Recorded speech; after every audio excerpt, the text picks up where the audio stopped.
Age കഴിഞ്ഞാലായിട്ട് skin zag ചെയ്യുന്നത്. അപ്പോൾ skin zag ചെയ്താൽ എന്താണ്, നമ്മുടെ മുഖമെല്ലാം പെട്ടെന്ന് പ്രായമായ പോലെ തോന്നും. അപ്പം മുഖം നല്ല യങ്ങായിട്ടും നല്ല ടൈറ്റായിട്ടും സ്കിന്നൊക്കെ നല്ല ടൈറ്റായിട്ട് സാഗ് ചെയ്യാതിരിക്കാനായിട്ടുള്ള കുറച്ച് കാര്യങ്ങളും മസാജും അതിനുവേണ്ടി എന്തൊക്കെ ചെയ്യണമെന്നാണെന്ന് പറഞ്ഞു തരുന്നത്. അപ്പം നമ്മൾ ഈ ഒരു കാര്യം ചെയ്യുമ്പോൾ നമ്മൾ കുറച്ച് കാര്യം ചെയ്തതിന് ശേഷം മാത്രമേ ഞാൻ ഈ വീഡിയോയിൽ ചെയ്യുന്ന പോലെ കാര്യങ്ങൾ നിങ്ങൾ കറക്റ്റ് ചെയ്തിട്ട് ഇതൊക്കെ ചെയ്തു പോവുക. അപ്പോൾ നിങ്ങൾക്ക് നല്ലൊരു റിസൾട്ട് തന്നെ കിട്ടുന്നുള്ള കാര്യം ഉറപ്പാണ്.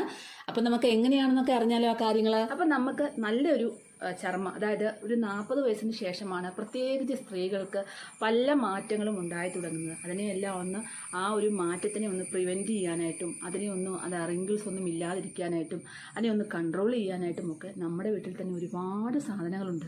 ഞാൻ വിരലെടുത്തതിന് ശേഷം നമ്മൾ ഇവിടുന്ന് ഇങ്ങനെ ഒരു മസാജ് കൊണ്ടുവന്നിട്ട് ടൈറ്റാക്കി നമ്മുടെ ഈ ഒരു പ്രഷർ പോയിന്റിൽ കൊണ്ട് ടച്ച് ചെയ്യും. ഇങ്ങനെ നമ്മൾ